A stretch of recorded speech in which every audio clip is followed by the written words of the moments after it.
What's going on, guys? Welcome to Revolver Live, the gaming podcast that says forget the past. Actually, forget everything. Right now, I'm full of turkey, and too much turkey is bad for the ass. I'm the Beastly Gamer, and today I'm joined by my awesome Revolver co-host, Briar Rabbit. Man, how you feeling after all this turkey? I'm feeling really good, man. I've been eating like turkey leftovers, like Thanksgiving leftovers, like 3 meals a day for the last 3 days.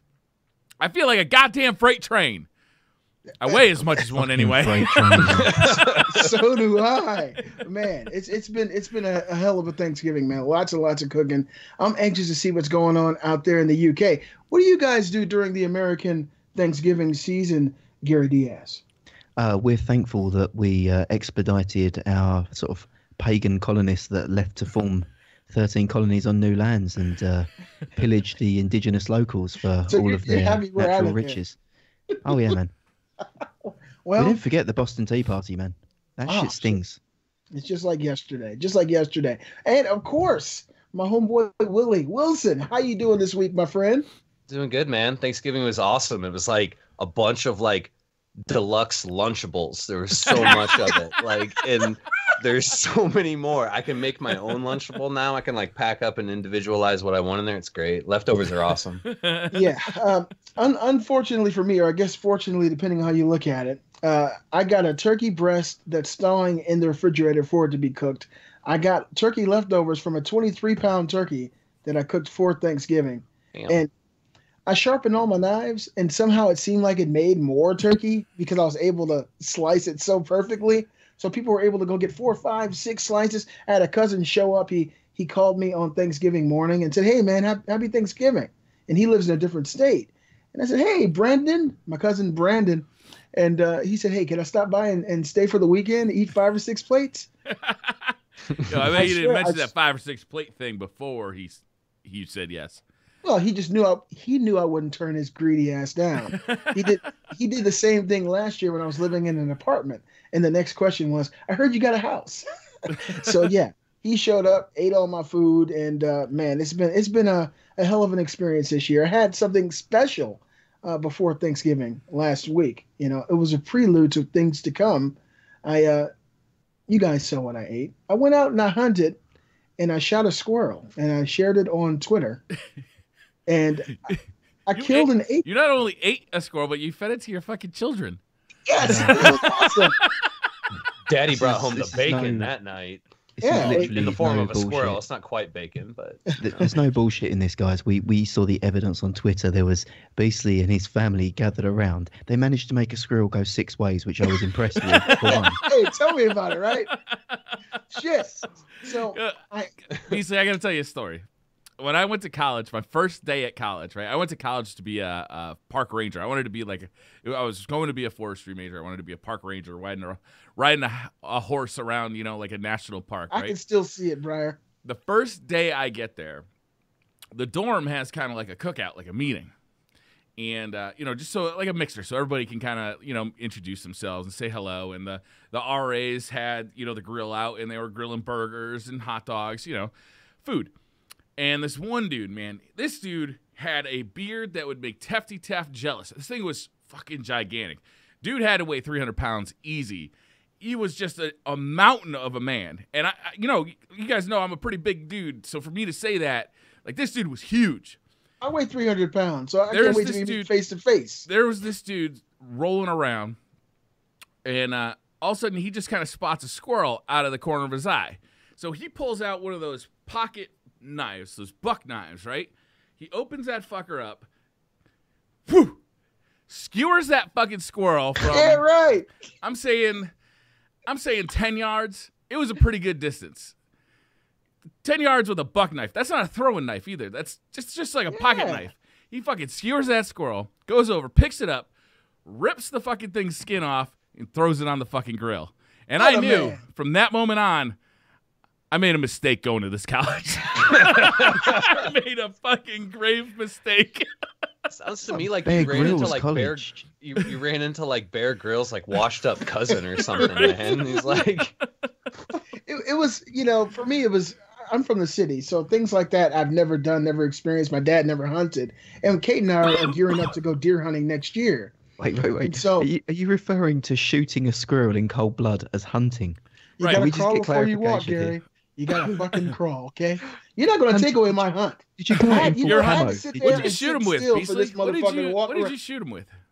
I shot him with a Winchester break barrel air rifle. 1,000 feet per 1,000 feet per second.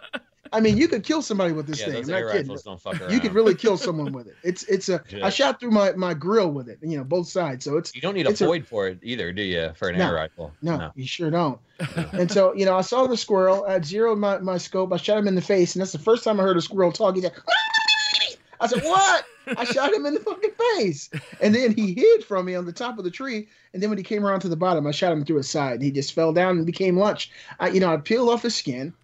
I started to gut him, and my daughter walked up to me, and she was crying, Nova. She said, Dad, I don't like to see you murder animals. I said, Nova. It'll make you feel better when you eat it. You got that right. You saw how happy she was. Look, I said, Nova, he was already dead when I brought him here. She said, he was? I said, yeah. She said, okay, I'll watch. So she finished watching me gut him. Then I cooked him, and the kids enjoy it. So that's something I'll probably do every year. What do you serve with squirrel? Thanksgiving tradition. My question is is there a wine pairing that goes with squirrel? Is it like mashed potatoes on the side, green beans? You know, the only wine we where do drink you here go? is you can do whatever the fuck you want. You know, my house is a pink Moscato house, so I guess that's what we'll have to try. But the way that I feel like prepared box wine is the way to go with squirrel. a box Franzia. wine. Not just any box wine, Franzia. I boiled this little guy, right? You know, it took a while for me to get everything together, but I boiled him. I seasoned it. I had some onions and carrots and stuff in there with him. Boiled him for about an hour and a half. Then I took him out, cooled him, and then I battered him with a milk wash and deep fried that little motherfucker. And let me tell you this. Like Nova said in the video, she said, Dad, now when I see squirrels running in the trees, I'll say, you look so delicious. Because when you do them right, squirrels bang, man. Bang, bang. Happy I Thanksgiving. can't believe you spent an hour and a half deep frying a squirrel for a canapé. A canapé's worth of food. Like, how many people? I can't believe you made it go 6 ways. Did you give people like? Did everyone get to sniff the meat? Was that how you The only shared it? video you guys didn't see was Kate trying it in the kitchen. You know, because Kate, she just had her hair in a ponytail. She didn't want me to upload it, but she took a bite and she just like collapsed. I said, Kate, it'll be okay. She I said, think this was an elaborate plot by Beastly to show them how thankful they should be this Thanksgiving because he's You got not turkey, serving you lucky fucking bastard. squirrel. You got backyard squirrel too. Shit, we didn't even go to the woods. There's a lot more meat on that turkey than the squirrel. That's for Yeah. sure. No. I mean, think how many squirrels you'd have to slaughter to feed your family. Be out there all night with your air rifle. Yeah, Sack a guess squirrel. what? I would too. I'd be out there. I need some infrared goggles, and then I'll be set. For the people joining us for the first time, just in case you didn't know, Revolver Live is a gaming podcast with 6 revolving topics. You can be a part of the show. Sometimes it's about games. Sometimes it's about eating the fucking squirrel. Absolutely. Sometimes it's about hunting. Yeah, air rifles. Hunting. I can't fucking believe you called that hunting. Did you go out in like camo gear as well? Night vision Yeah. goggles. You to know what? slay I the got squirrel. a rifle rest. I went about this the right way, okay, Gary? I got Hunting. a rifle rest. What threat were you in from the squirrel? What possible You know, threat did I this don't know hunger- about you, That's the Gary, but in threat. America, men have nuts, and squirrels eat nuts. And I've never seen them attack, but if they do, I'm thinking that's the first thing they're going to go for. So I protected Savage. myself. Briar, you understand? I mean, when you put it like that, it's an undeniable truth. Undeniable we need to protect fact. our nuts from the squirrels. You damn right. Here's the thing, Gary. I see what you're saying. He didn't go hunting out for squirrel for sport. Yeah. Say like you would for a massive deer with a giant rack, so to speak. Yeah. You know what I This mean? was Like to feed his right. family. he's that when you go out to hunt, you're providing food. So it doesn't really matter what you're shooting. Well, I guess it kind of does matter what you're shooting. It matters what you're hunting for. Yeah. But you get what I'm getting at. It's not like he went out and he's like, oh, look at the size of the tail on this squirrel, and he's gonna get it mounted on the wall. There's no and- meat on the tail, just in case you never found. Imagine All right, putting a good to know, I squirrel's- guess. a squirrel's head on a wall on a placard. I could see that in the Beastly You house. should totally get the squirrel's head mounted. It's a little Who tiny knows? square. I might salt the pelt and send it to you, my friend. Yo, Beasley, you you can guys- totally flip this, man. You can flip this into something that's going to work for you, man. You bring this carcass, the leftover squirrel carcass, into your boss's office on Monday morning. You say, "Look, man, I need a raise. You see what you've got me doing? I'm feeding my kids squirrel. I All need a 26 fucking of raise, them. bro. One squirrel. Done. All 26 of them. I don't know if they believe it, but that's a hell of an interesting conversation at work. Shit. I got a big mouth, so I already told everybody at work. They're like, "Man, you're eating squirrel?" I said, "Yeah, why not?" And they looked at me like, "Oh, God. You need to go get some deer or something, man. Go hunt a turkey. You got to start small. I don't have any issue with starting with squirrel. Some people out in the woods actually do this and eat it all the time. I saw a guy eat a moose nose. I think a squirrel's a step up from that. So, if you'd like to be a part of the show, you can submit your topics for consideration at revolvergamescast@gmail.com. That's revolvergamescast@gmail.com. We go live every Sunday at 6 o'clock p.m. Eastern at twitch.tv/Briar Rabbit. That's twitch.tv/Briar Rabbit. The videos get shared on YouTube at Briar Rabbit's YouTube channel and my channel, Beastly Gamer. If you're unable to see the live feed or the video format, check us out in podcast form on Podbean, iTunes, or your favorite podcast service provider. And with that, welcome to Revolver Live, the Squirrel Thanksgiving episode. The Squirrel Thanksgiving episode. That's the name of the podcast right there. I mean, we do ask for suggestions and things in emails. If you can just send us videos of the most elaborate way you've slaughtered a squirrel as well, apparently that's something we're really interested in too. So, send us that. So I'll tell your tale. They might think that you hunting a squirrel is beneath them, but I know the hard work and dedication that goes into it. It's the eating. Let's be clear. I just question every element of it, if I'm honest with you. Many parts of that journey I had problems with, but I went along with it. We appreciate your support, Gary. Gary, you got something really exciting that you've been working on for a couple of weeks. It's come to fruition. Let's hear it, Gary. It has. We've been in touch with a few businesses and compatriots online that share our love. The most top-end sponsors for the show. Oh, yeah, they share the same passions that we do. They do. They're people that are interested in the same sort of things that motivate us. And what really motivates us are penises, bags of them. And we found a website, bagadicts.com, who saw that passion in us and thought that they wanted to buy into the dream of Revolver Live. So we are now officially sponsored by bagofdicks.com. Thank God. Honestly, we are there. We have got a 20% off promo code, which will be dropping live next week, and we hope that you guys will partake in the finest wares from their site. In fact, they've given us an advertising read, which I'm going to share with you guys now. So gather around for a little fireside story time here. There are times in life when sometimes you want to give that special someone the perfect gift, a gift so precious and majestic that mere flowers, perfume, or aftershaves just won't cut it. No, for times like these, there's only one gift that will show them the caliber of your persons and your true intentions, and that, ladies and gentlemen, is a small jewelry box filled with a variety of coloured male genitalia. Bagofdicks.com offers an anonymous mail order service where you, yes you, can send anyone you so desire a purple-headed yogurt slinger. They have a smorgasbord of products to suit every one of your specific pork sword needs, including the brand new Boxer Singing Dicks. Revolver are pleased to announce our sponsorship, and as of next week, as said, we'll be offering you, our perverted and debauched listeners, the exclusive and frankly ludicrous promotion of 20% off any order from bagofdicks.com. You will not find a bag of dicks for a cheaper price anywhere. No, you won't. You won't. And the size and variety is amazing. I can't guarantee that the recipient of your Giggle Stick Love package will offer you the sexual favours that you so desire, but let's be honest, it probably can't hurt your chances too much either. If you're convinced about the perfect marriage of penis and confectionery, then head straight to bagadicts.com and remember your Revolver Life promo code for that sweet discount on your order of baloney ponies. Thank you. Beautiful. That is the most poetic and beautiful thing I've ever heard read. Well done, just got my anniversary gift. Well done. Do we have a coupon code, Gary, to give to the people? Next week, guys, we'll be posting it on Twitter. So if you follow all of our Twitters, we'll be retweeting the shit out of that.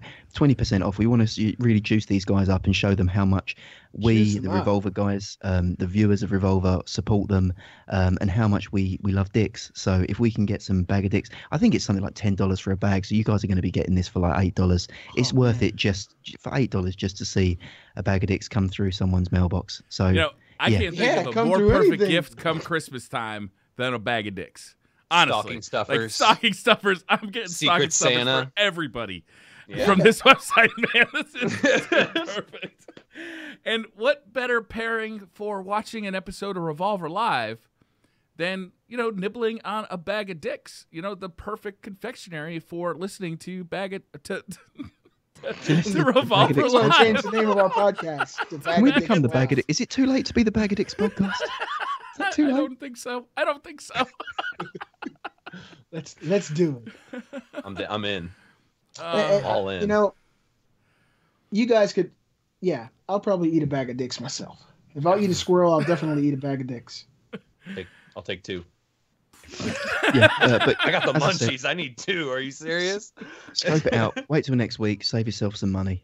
We're pressing them hard for the promo code, but we're really happy to see it. We're all going to have some bags next week to demo. We might even try them live on the show. But that's the biggest news for us. That's like probably the biggest news we've ever had in our lives, really collectively.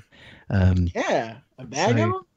I feel we've peaked. When I told my family that our podcast, our little podcast, our humble little podcast was getting sponsored by a name brand as big as bagadicks.com, I saw real respect in my children's eyes for the first time in a long time. Yeah, God damn. My dad told me he Real was proud of me for admiration. the first time. Yeah, my dad was like, "Son, I'm proud of you," and I was like, "That's the first time you've ever said that." I've never seen my father cry until I told him that I was sponsored by Bag of Dicks, and one solitary tear rolled down his cheek. It was a precious time for me. Well, I saw it on Twitter, Gary, when you shared with us privately what had happened. And I called Kate into the bedroom. And, of course, as soon as I did that, she ran in there and took her clothes off. I said, no, this is a different kind of dick I'm showing you today. And I showed her the tweet. And she cried. And very seldom does one of her feet raise up in the back. But she hugged me and kissed me. And she was so proud of our Bag of Dicks sponsorship. Thank you. Thank you, bagadicks.com. Thank you. So we've spoken about hunting squirrels and penis-shaped confectionery. Do you think we should talk about some video games? Possibly. Maybe. A little bit. Maybe. A little bit. Should we start with the hot topic this week? Some good news for Destiny 2. I am so impressed. So impressed. Briar, I don't know if you want to take it away. The Luke Smith tweet. Yeah, he put out I this don't week. have it loaded up. Let me see if I can find the exact words from Luke Smith. You kind of surprised me with that one. Yeah. No worries. Sorry to drop you in it. While Briar's looking it up, there's been a lot of, I guess, discussion in the community back and forth. Some people, questioning how much fun they're having in Destiny 2. Us personally, we're having a lot of fun. We had trials every week. We play and we have an absolute blast. We're really loving it still. Not playing it as frequently as we did D1, but when we do play it, we still have a great time. Yeah. The biggest question has been, what's the roadmap for D2? What are we going to do to keep us hooked and keep us playing the game as much as we want to be? And Luke Smith tweeted out this week something which I think is hopefully going to answer those prayers. So, Brian, do you have some thoughts on that? Yeah, well, let me read out his exact words. Next week, the Destiny 2 team will detail the system side of the December update. It includes economy updates, vendor and acquiring their gear, tokens, legendary shards, investment updates, new reward systems for weapon and armor, and gameplay updates and more. Additionally, at Noseworthy and I will be answering some questions and addressing community feedback we've been reading since launch. So this is a change for this live stream. This live stream was going to be all about gear, right? It was going to be all about, they were going to, I assume they were just going to do another fashion show. We've seen these in the past. They're going to bring out some Guardians, show off some of the new loot you can get in the new DLC, and, that was going to wrap it up. But I think based on the feedback they got from their last live stream, that was pretty negative across the community. They really decided to switch things up. They're going to address the core audience that plays Destiny on the regular. And I think that's really smart because when they do these live streams on Twitch, that's who's watching, right? They got 100,000 people watching these live streams. These guys are the most core, hardcore players in, of their game. So to tell them about the kind of the lighthearted stuff, the side stuff, that's not what these players are looking for. They're looking for what Luke Smith is talking about. So this is really exciting. I'm trying not to get my hopes too high up. Like I'm keeping it reasonable myself. I understand that they've had limited development time before the December update actually ships, but I am really excited that they're addressing the community concerns on this live stream. Yeah, definitely. It's something that we spoke, they listened, they responded, and obviously from Luke Smith coming out and saying that, I think we can all be at least optimistic. I think, you know, at this point here, to still be pessimistic, I think you're just biting the hand that feeds you. You know, they've extended an olive branch out and said, look, guys, we know you're talking. We're going to address the chatter and we're going to show you what we've got planned and what's coming in your quality of life updates. And I think, you know, they should be applauded. You know, we can criticize when there's time to criticize. And I think times like now, we should applaud the transparency. People say, Bungie, talk to us, speak more, tell us what you're thinking. That's exactly what they're doing here. So kudos to them. Yeah. Yeah. For me, you know, I love Destiny 2 probably more than I did Destiny 1 because I was able to do more and accomplish more, especially having more than one character leveled up. I've noticed myself, my wife has as well, that we play a lot less. We log on at the beginning of the week. We log on when Zer's available to see what he has. We do a few things. Normally it's just she and I, so we don't have a bunch of people to do a lot of stuff. And we're playing a lot less. So, you know, I don't follow these live streams. I wish I did. I got to actually find out exactly when they're done. But to me, that's really good news that this issue is being addressed to give players like me who want to be in the world, who want to do more, a chance to experience more things in the universe. So as someone who's not as hardcore as the rest of the team, I'm really excited to hear this news. Yeah, me as well. I think more importantly was that they were obviously talking about this before they announced it, and it was during a holiday. So you know that this was a hot pressing topic for them to come out during a holiday weekend and completely, I'm assuming they're going to restructure the entire stream. Like maybe the fashion show will still be in there. I don't know. But I think it's really important. I mean, they were definitely talking with each other behind closed doors about how they wanted to present this information. And I feel like it was in perfect timing, man, because it was starting to get really, really dark out there on Twitter with Twitter, Reddit, YouTube videos. I mean, Twitch streaming Destiny right now. It's a little bit exhausting, even though I'm having fun playing the game. Like I've been playing Iron Banner all week and having a blast with it, but the constant barrage of it's so fucked up. You know, the end game. I can't believe you're still playing this. The end game is completely fucked. Or what do you think about last week's live stream? You know, like that kind of thing. It was just like, you know, like I've addressed it. Like I almost feel like I want to start making YouTube videos about this so I could just pop one 10-minute video out about it and just be like, refer to the video. That's like everything I wanted to say is in there because I don't want to just to have this negativity. Even it's infecting the streams. It's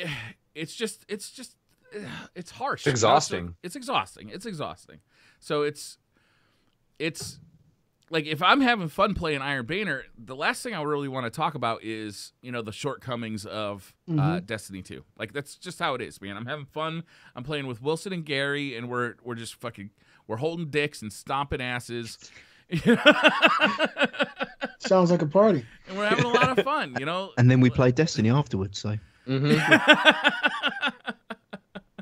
Yeah.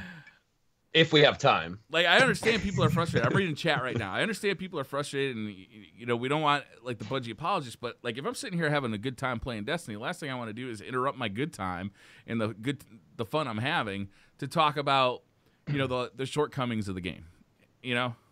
Yeah, it's totally understandable. Yeah, I hear you, man. And for someone who streams and has the following you do, Briar, you know, a short 5 or 10 minute video might be the answer.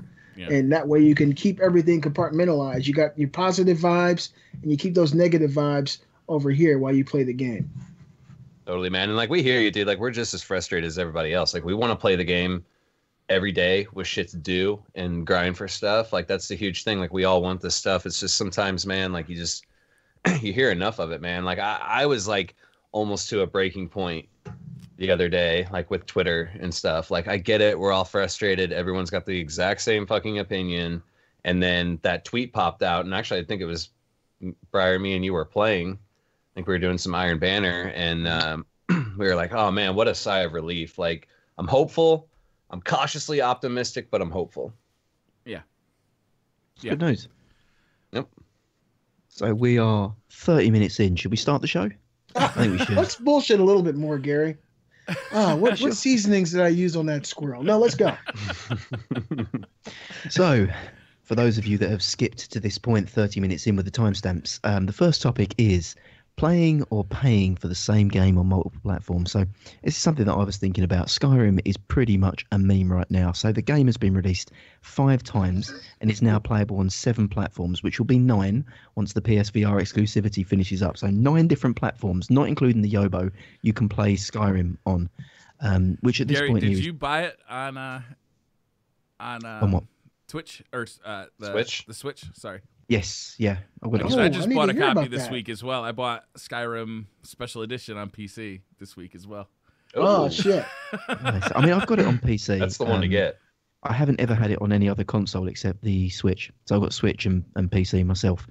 Yeah, the Switch one's great. The Switch version is Really? really, really good. Yeah, for different reasons though. Like Yeah, of every game's course. good on the Switch. Just Like because it's literally portability, every game is good on the Switch. It's Man, I almost a can't believe they universal put it on truth. the Switch.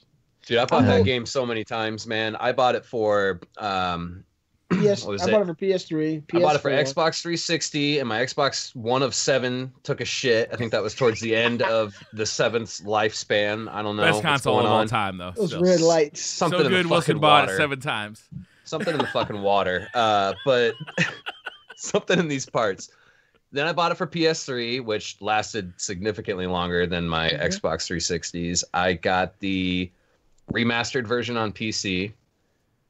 And I'm trying to Man. think. Oh, and then I got the one for when it came out on PS4. Yeah, well, I got the PS4. I got the PS3. I got it on PC.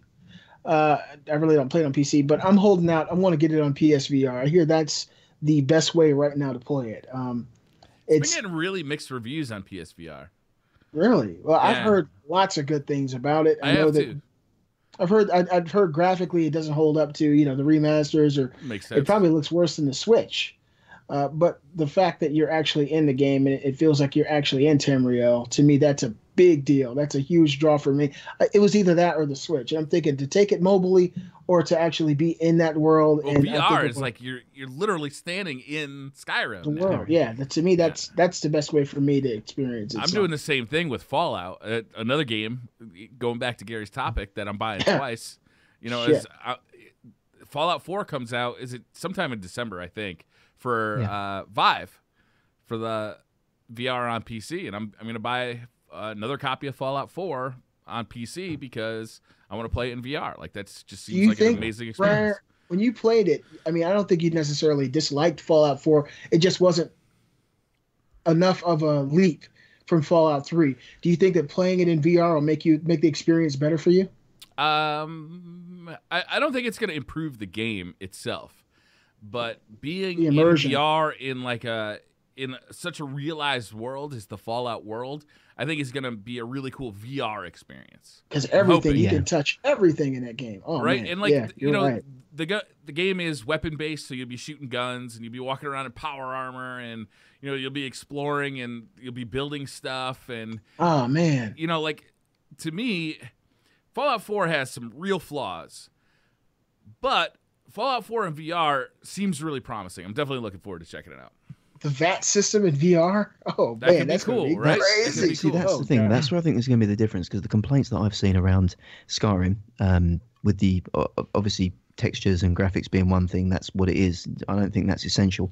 It's the combat showing its age. The fact that Skyrim combat is clunky, and in VR it's even shown to be more clunky. Whereas I think Fallout's got the edge there, because that VATS targeting system is pretty intuitive with a keyboard and mouse. So with a pointer, it's going to work really, really well. So yeah, I think I'm going to If be keeping that. Skyrim used like a more advanced weapon control system with like kinetic motion, and like you're able to swing wherever instead of just being like a G.I. Joe Kung Fu grip kind of thing, I think it'd be more interesting to me. But Fallout 4, guns just work well in VR. That's why we see so many shooters in VR.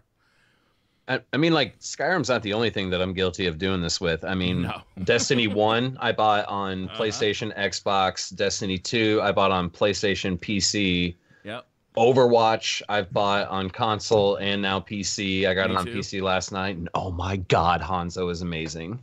He is amazing. Yeah, everybody And, check like, out Wilson309's YouTube for clips of him going ham. His first night out with Hanzo. He put up a YouTube video last night, and it was pretty fun to watch. I gotta admit. It was fun. It felt good. It felt responsive. But like, I'm finding myself like rebuying first-person shooter games on PC because like it's not only for like the graphical update, but I'm really starting to enjoy mouse and keyboard now. And like obviously, like I'm having this isn't. Oh my God, how do I say this without sounding like Gary? I'm having a good time. Hold your breath. I'm having a good time. Basically, I'm really enjoying PC gaming right now, and it's the mouse and keyboards. It's cool to feel yourself getting better as well. And plus, like coming over from console and having like almost 100 hours on Hanzo, and like there's really not that much different about mouse and keyboard. It feels just same amount of commands: jump, scatter arrow, sonic arrow, punch. I'll tell you, Wilson, I'm going through the same transition you are right now, is like kind of learning the mouse and keyboard. And one of the things that I notice, especially in Destiny, is that I feel like I'm so much more athletic. Like I feel like I'm so much more responsive, and I can do things. Last night, a lot of people may know I built a brand new gaming PC, and last night I brought the old gaming PC actually down to the living room and was hooking that up to the main TV, and I put Destiny up, and I decided, you know what, I'll grind a couple of games of Iron Banner, make sure everything's working okay. You know, I just moved the PC. Anytime you move a PC, it seems like something could go wrong. And I was playing with a PS4 controller, which I've played for 3 years with a PS4 controller. Like, I'm very familiar. I felt just so slow and sluggish with that PS4 controller after I've been playing for 2 months or a month with the mouse and keyboard, that I was like, all of a sudden I start Googling, like, how can I get a mouse and keyboard on my couch? Lapboard. You need to get that lapboard in, man. It's so good. I literally do not have I have a controller now for, like, world adventure games and anything that's like that, but lapboard for the couch is pretty much mandatory. Yeah, I mean, for me, I find that I buy a lot of games on the PC, not just for the keyboard and mouse control, but I like to see games fully realised without the technical limitations. So The Witcher 3 is an amazing game no matter where you play it, but it is at its best on the PC without a shadow of a doubt. The frame rate is one thing, but the fact that world that you're in, when you see the rolling hills going down into Novigrad City and you see it lifting up, to me that's a fully realised world. And there was a lot of controversy around The Witcher 3 in its original E3 demo. I don't know if you remember. It was like, it looked stunning, and then there was a big downgrade when it was released because they had to make it work on console. But on PC, when you can crank it up to max settings and put mods on it, you get such an experience, and more so mods. I mean, do you guys ever dabble in the mod community and see what you can do with games with mods, which you just don't really get on console as well, which has made me rebuy games? Have you guys tried mods at all? Yeah, for Skyrim, man. There's like whole Beastly, there's like whole new adventures and dungeons and places to loot and hang out in, man. Yeah, the mods are fantastic. Bethesda's the only company that really fools with mods on consoles, and you know, as a console gamer, thank you. But being that it's the only one, it hasn't been enough to just keep me on those particular games.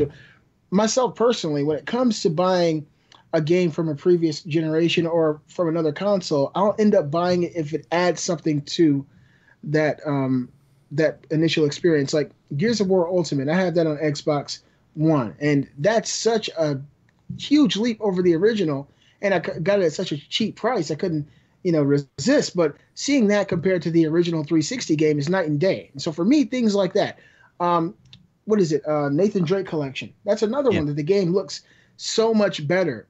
I mean, I got a list of games. I was looking at some of these games that are available. When you buy a remaster, Beastly, do you generally play all the way through it? Like, so no. you played, so why do you buy them? Like, that's I buy them. For me, it's like I don't buy remasters for games that I've already played because, like, I already played it. Like, I already got that experience and slightly better graphics, because they're not like the Nathan Drake experience. It looks better than the original PS3 release, but it doesn't look as good as like a native PS4 release, right? Yeah. So it's like, but that's a lot of game to play through and beat, though. I beat the first two in the Nathan Drake collection. You did, you'd beaten them on the PlayStation 3 as well. Yeah, of course. But for me, that's a story that you can go through over and over again and really enjoy. I mean, every time you see it, it's like watching your favorite film. So I rarely do that. I rarely play through a game. I don't do it that often, but when that game came out, I was really excited about it. It was something for me that was a big part of my PlayStation lineage, a part of PlayStation's history, a big, AAA PlayStation exclusive that I loved when it came out, and just to be able to play it, I guess the way more of the way it was meant to be for me was a big deal. But like if you look at BioShock, the BioShock collection, that's another game that looks drastically different from the original game. Halo Master Chief Collection. These games, I'll buy them if they have something new to offer and if it's a game that had enough of a pull to pull me back. But for the most part, many games I don't pick up. I got Ratchet and Clank because my kids never played it. That's a huge leap over the original. It's remade from the ground up. That's a different type of experience. Yeah, that's not a remaster. Yeah, I'm glad you brought up the Halo Master Chief Collection because I thought that was absolutely awesome. How you could hit the back button and swap graphics and see how far they've come. Halo 2, how they redid all those maps. You find yourself liking one particular level the old way and another level you like it the new way, and it's definitely really interesting. I like it when it's stuff like that too, but sometimes I'm just like, man, I really want to play that game again. And this would be a perfect clean slate for, I don't have any saves. I could just jump in, create a character I've never created before, maybe try something different, maybe try being good for once in these games instead of being a total cockbag and going around and stealing everything. There's nothing wrong with bags of cocks, my friend. I have a problem in game that I steal everything. It doesn't matter what the fuck it is, dude. I will never invite Wilson to your house. God damn it. That's in game. Really? I want to be a fantasy thief. Anyway, every time you crouch, I'll spend a half an hour. I will spend a half an hour wiping an entire house clean and I gotta check out one of my favorite games of all time, Wilson V4. Yeah, I can just see Wilson get down next to just an NPC. He sees that red little reticle on the person's side, and he still grabs the shit. Wilson comes home at the end of the day. He's got a pocket full of fucking lighters. I can guarantee it. Lighters. He's got fucking lighters. The fucked up thing is my lighter always gets stolen. Like, that's the fucked up. Is that karma? Because I steal so much shit in game. I just want to be a fantasy thief. I don't want to be a real thief. It cock blocks my time because I'll I'll be like, okay, I took this item and he didn't notice it, and I'll save. And then I'll go, and I'll be like, okay, now I got to get this. And I'll start going around. And next thing I know, I'll have all the valuable shit. And then I'll be picking up like wooden cups and forks. And shit. It's just a problem. Just seeing how much you get. You got some Winona Ryder shit going on, man. I remember Spoken like a true addict, Willie. Like a true addict. We're here with you. For me, in the console space, obviously the PC I rebuy for those reasons there. But for me, the console space, the one thing that gets me to rebuy almost anything is portability. If it's a handheld, I'll rebuy it. So like the Vita, I have like an extensive Vita library, as you guys know. Not the Yobo. That's like it's a portable. No, that's just a turn off, man. That's not a portable. Put that away. Don't mention the Vita and the Yobo in the same sentence. Don't sully the name of the Vita by bringing the Yobo into it. That was fucking harsh. It sure was. But like the Switch, you guys know as well that I'm massively supporting the Switch. Like I've got a growing Switch library as well. And even if I don't actively play the Switch as much as I do like my PC, I love the fact that I've got a portable experience of a game that I know and love. So I've got Doom and Skyrim on there, which I'll never complete. I know I'll never complete, but I may play them on journeys, on trips, commuting, etc. And that's like BC said, it's a completely new experience. That's the one golden carrot that I'll buy any game again if you make it portable. It's the only console, though, man, that ever really delivered on that dream, Gary, of a console experience on the go. It's really PSP, the first time. I thought did it right at the beginning. No. I got 6 PSPs right there, man. There's no console quality experience on that. Man, right at the beginning, I thought it was pretty dope. And then the PS Vita, I mean, right at the beginning, it was a powerful system. Now, that thing's years old at this point. It looks 2011. Came out 2011. PS I think it was a little ahead of its time. 2011, God damn, I can't believe it's that old.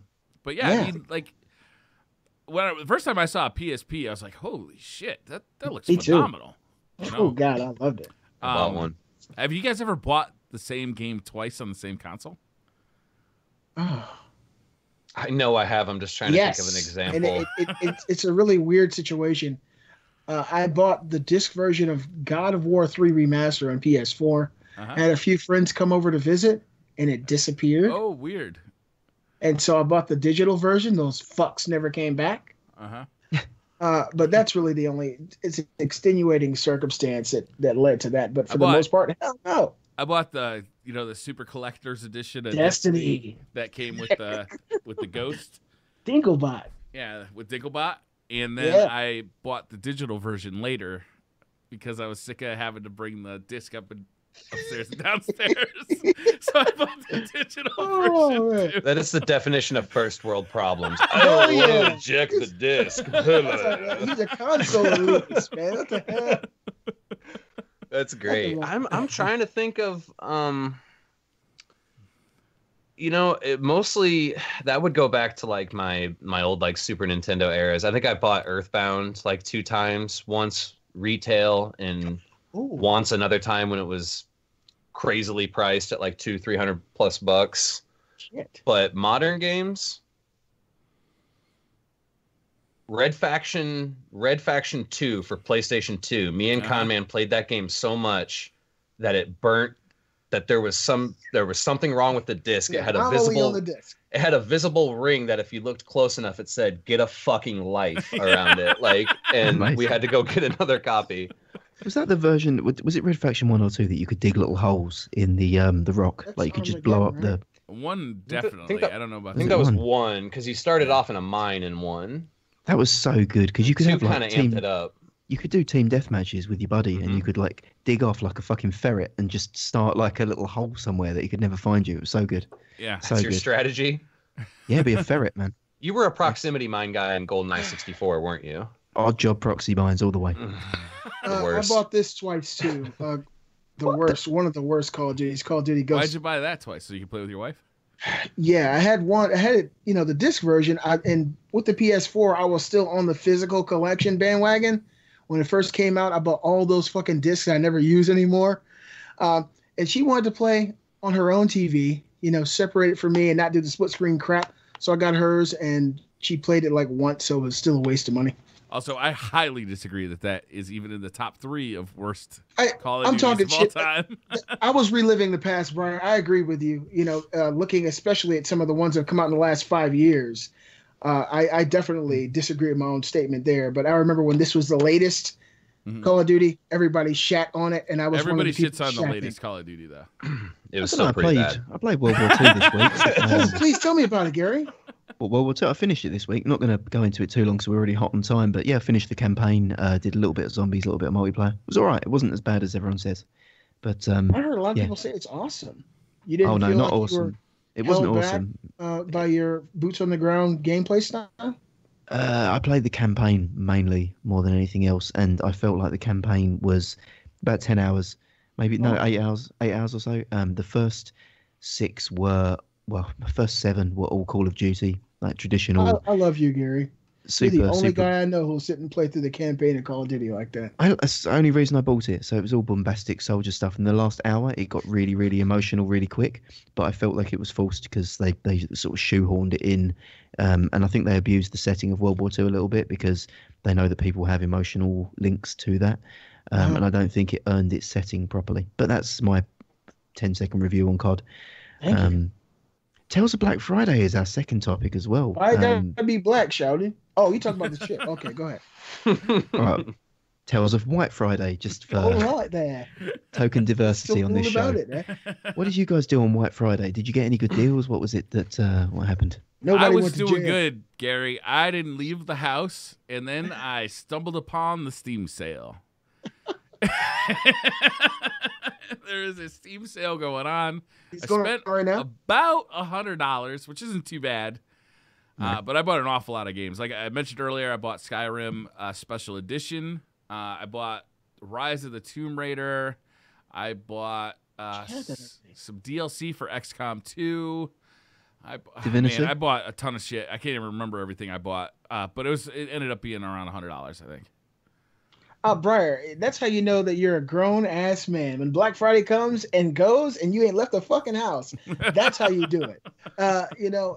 I'm in my late 30s, very close to 40. I've gotten to the stage in life where I'm like, I don't like people telling me when to spend my money. Kate and I, we're at the point now where my wife tells me, she says, we're not celebrating. She did it last year. We're not celebrating Valentine's Day. We're not doing it. And I'm like, why? She said, because we fucking love each other every day, and they're not going to tell us when to love each other and spend money when we do this shit all year long. I'm like, yeah, Kate on the horn with my wife. She'll talk to her, man. No, man, that's a trap. That's a fucking trap. I've had that before where they've said, we're not doing Christmas, we're not doing birthdays. And then birthday comes and they're looking at you like, I thought you'd surprise me with something. That's a trap. You need to do it anyway. Listen, let me tell you this, man.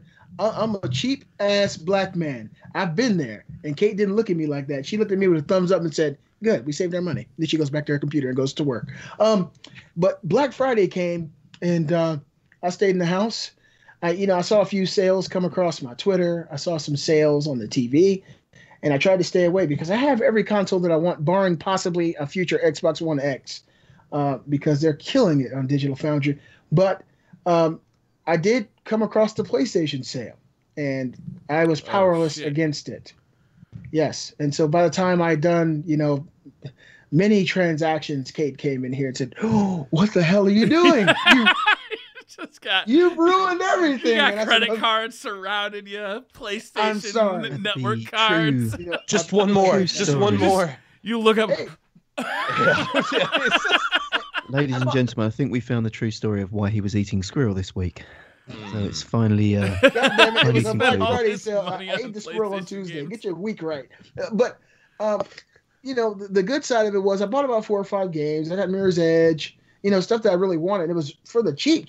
I think I got Mirror's Edge for like $5. Yeah. So I was like really happy to get that. Got Injustice 2 and about three or 4 more games.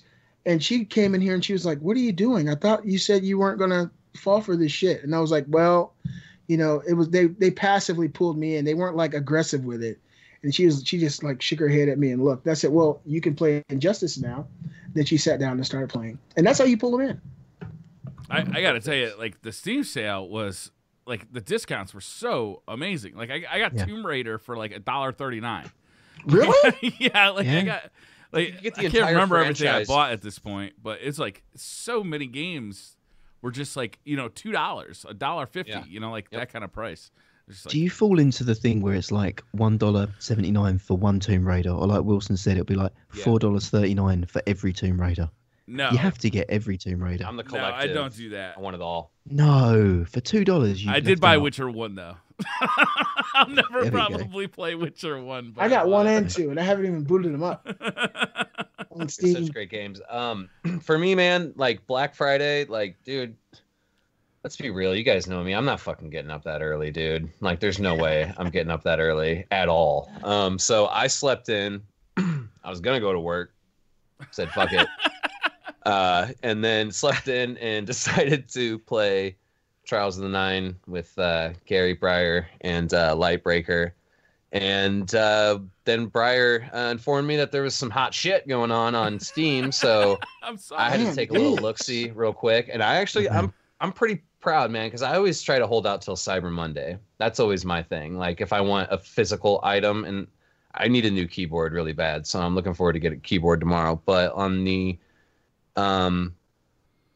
let's see, I got Overwatch. I got the Game of the Year edition for like $30, and then I got Grand Theft Auto 5 on PC, so I can maybe potentially jump into some of these role-playing servers that I'm always gushing at the heart about. That was on sale. I think that's the first time I've ever seen it on sale, and it was like $20 off. It that rarely goes on $60. sale. Mm-hmm. And it's usually a 5-year-old game.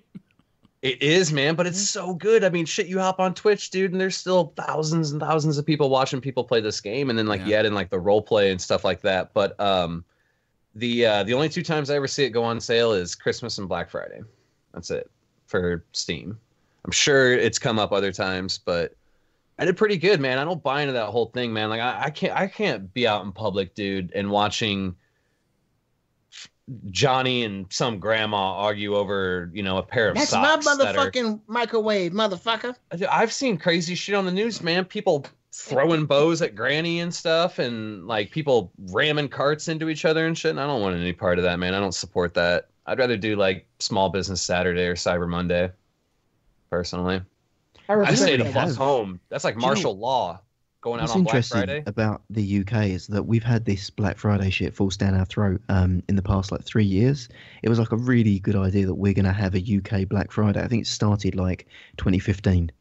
maybe 2014 or somewhere around there. We hadn't had it until then. It just wasn't a thing we had in the UK. We'd seen it on the TV, like all this sort of stuff, and UK retailers have kind of just adopted it. So this is like all new to us. It's kind of flashy and exciting. We've had like people fighting in the malls and supermarkets now for a couple of years ourselves. So yeah, it's another one of your timeless traditions that you've exported worldwide. So thank you for that. You're welcome. I think it just came back around to the homeland, Gary. Keeps you on your toes, man. Yeah, they just is what put it it on does. TV. It's been in the spirit and the blood of the people. It just wasn't televised until 2014. So you guys never had it over there, Gary. It just popped up. People started doing it, so then other businesses were forced to compete. Exactly. Well, it's just a way that businesses realize that they could have another day where they push sales on you. It was like a big thing. Hey, this year we're all doing Black Friday. It was just almost like a universal thing that happened. We just didn't have sales that day. It just wasn't a day that we had sales. We didn't have Thanksgiving, so Thanksgiving kind of preempts Black Friday because it's a holiday thing. You know, you have the Thursday and then the Friday off. Like that's a working day for us. So people are still at work. We don't have it as a holiday. It's a work day, but it's just a work day where everything's cheaper. So it's all new for us. Same as Halloween. Like Halloween was never. We celebrated Halloween to an extent, like as in they'd put up spiders in the windows and shit. But now it's like forced down our throat. Like in the UK, we've kind of become Americanized in that sense. We're getting like inheriting your holidays. Taking over. Gary, do you put consoles in your windows on Halloween? No, I put consoles in my trash on Halloween. Holy shit! Of course. Gary gives out Steam vouchers, Steam gift cards to trick-or-treaters to encourage PC Don't be a use. peasant. Tell your parents, don't let That's you be it. a I peasant. give them a leaflet from GameStop telling them what the trade-in value is on their PS4. So I think we've pretty much exhausted that. Yeah, best Yes, and we worst have. experiences. And the I next think topic we've. is my own. This is something that is pretty cool for me. You know, it's something that led to me learning something new, and I was just curious. Have you guys ever learned anything from video games? Have you ever played a game that taught you a real life skill or taught you something useful in real life? I, for example, learned the rules of football and how it's played by playing NCAA 04 with my cousin Ed. And this is probably in 05. I grew up never wanting to play football. I was never allowed to play it in school, even though my dad watched it, you know, on Thanksgiving he'd watch it, but he never watched it like a lot of, you know, red-blooded Americans. So it wasn't a part of our life or our lineage. And I actually learned how to play football. I actually got an appreciation for the sport and all the thought and teamwork that goes into actually making amazing plays by learning NCAA 04. And so for me, I learned a real life thing from playing a video game. And I was curious, has anything like that ever happened to you guys? Have you guys ever had a video game experience that you were able to apply to the real world? So I learned to play chess. Really? Yeah. What was it? Chess Master for NES. What? I think that's what it's called. Yeah. Pretty sure that's what it's called. It's got the old guy on the front. He's got the little chess Yeah, piece, like a and he's wizard all guy, getting yeah. ready to make his next move. That's how I learned to play chess, and I love that game. I'm not any good at it. I'm not really a big strategic thinker. You know what I mean? I'm more just kind of like make a move and see what happens. But Party bus. the more and more I play it, like it's definitely a game of skill. It's kind of a lot like poker in a sense of anticipating the next move, or you know, bluffing a hand and getting someone to push more chips in, or you know, like so it's really cool. I probably would have never have sat down and physically learned chess from a human I love being. chess. Yeah. It's something my dad taught me. I don't play poker anymore. I was playing it the wrong way the whole time. Every time I played it, my wife got pregnant. Briar, Gary, have you guys ever played a video game that taught you something in real life? So for me, I'm going to kind of expand that topic. There's some things necessarily that you take from games and you carry on into your real life, and you look at and you think, yeah, like, you know, I now am really, really effective at snapping Japanese schoolgirls' panties. I mean, I'm looking at a long prison sentence, but I'm Sure pretty good at it. You know, in what I do. And Wilson can case a house and get rid of all their wooden spoons pretty effectively now as well from his time in Skyrim. So that's a bonus. But for me, if you look at, let's take learning for what it is, you know, the acquisition of new skills. Every game's learning, really. I mean, unless you're playing games that are fundamentally carbon copies of one and the other. When you move into a game, especially a game that's got a complex mechanic system, you kind of have to learn how this all works, what things work, how they interact, how things go together, and you build up a set of virtual skills that are then used to kind of problem solve within that sandbox. I think every game has an element of learning, and you know, whether you're taking the skills and transferring them into a problem that you face in real life. It might not be lift and drag. You know, in Destiny, I learned how to, you know, match shields and dunk orbs and shit like that. Like, I'm not taking that exact activity out into real life, but maybe I'm looking at, you know, how to work collectively as a team, and like you say, Wilson, keeping the morale up in groups, and, you know, sensing when the mood is going down and how to elevate and lift that and keeping people. I mean, what do you guys think about that? About learning life skills from games, maybe more than actual fundamental skills? Pretty huge, actually. Yeah, you know, I'd say I learned more of that. I watch my kids. My kids are playing a lot of Overwatch now, and I watch them kind of talk to their teammates, and some of them they know, and some of them they don't know. And it's been interesting watching them kind of evolve over. I don't know. They've been playing for about a year, and at first it was a lot of you know, yelling at each other. But now it's much more constructive. Like, they've adapted. They've learned how to communicate with each other in a much more effective way. And my kids are shy. Like, they're very shy, and that's something that I fear for them, like, having to overcome their entire life. So watching them be able to communicate online with people they don't know has actually been a really big thing for them, and it's something I'm really encouraging. That's awesome, man. Nick, yeah, I could relate to that, like being an introvert at one point in time in my life, and then getting into high school and partying and all that stuff, and then becoming an extrovert, and then not wanting to do the partying but still be social. And it was kind of a perfect, just fit right into place with gaming. Like, I feel like I can talk to just about anyone. You know what I mean? It's a lot of fun. You just treat them like you would want to be treated. Talk to someone like you'd like to be talked to. And it's, like Gary said, it's really helped me realize the importance of teamwork, but not only teamwork, but the importance of, like, a sense of community, a place that you belong, and stuff like that too. I think it speaks volumes for what games are doing right now with these games like Destiny and Overwatch, and encouraging teamwork. And it feels really good. I mean, like, you accomplish something really awesome in a game with a group of people that you enjoy playing with, and you guys feel really good as a group afterwards, you know, like whether it's going flawless or beating a raid, or, and I think it just teaches you, like Gary said, just life skills, people skills, you know, that sort of stuff. I kind of feel like, again, working in like a corporate business environment, you could go on these, like, what they call, like, working relief days, where, you know, you go and you do a team building exercise, and they move you all to a fucking like climbing wall, and you've all got to help each other get up the climbing wall or do shit like that. I feel like they could save a lot of money on corporate escape days just by getting a load of people and making them do an LFG Destiny raid, because that's like the biggest team building exercise that you ever do. Like, bring 6 randoms together, and they've got to solve a series or sequence of puzzles in a raid, and, you know, work and communicate and understand how to work together and do that. You know, that's like, you know, when they've got to pass the bucket of water across the obstacles without spilling any. That's like the digital version of that shit. That's the next evolution of it. And that's something that you know, if you face LFG on Destiny, you're doing that on a daily basis, or on a raid by raid basis. Yeah. And that's something that's super impressive to me. It's amazing to me, you know, that something you in your mind you think it carries little weight, but there are other people who could be watching. The military website Under the Radar reported in 2013 that they were using 6 video games. I'm just going to talk about 1 or 2 of them to train their soldiers for actual combat. One was... Well, I can relate to this, Beastley. I feel like I've learned a lot about combat from video games. I am now proficient in firefights from playing games such as Call of Duty, GoldenEye, and Destiny. I can kick pretty much anybody's ass ever since playing Street Fighter 2.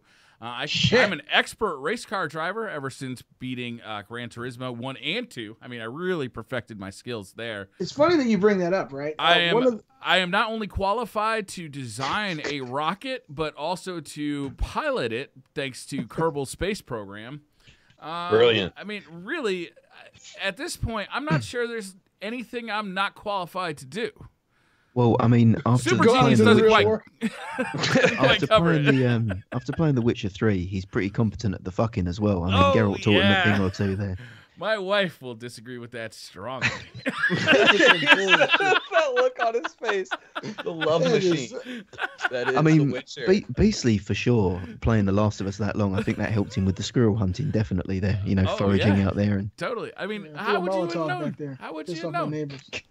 neighbors. Someone in our comment section, Tony Costa, said Nissan hired some drivers for their race team by scouting drivers from Gran Turismo. Yeah, I told you I mean- I'm an expert race driver. I am an expert. I'm sure you are, Briar. I'm sure. I'm sure. Actually, I saw you driving on the side of a fucking mountain, so you might be right. That was some scary shit. I'm sorry, but that was pretty heart racing when I watched you do that. Yeah, I mean, to me, that was an interesting topic, and this stuff does happen. I've known for years that the Army has actually used VR and different types of video games to get their soldiers ready for the battlefield. And I mean, the more and more the technology moves, the better they're able to simulate things. And that goes from being on the battlefield to being in a car, simulators for space. They're using video game technology to teach people real world skills all the time. And I think that it'll come to a point in the future where it'll be a 1-to-1 comparison. And I think that's pretty cool.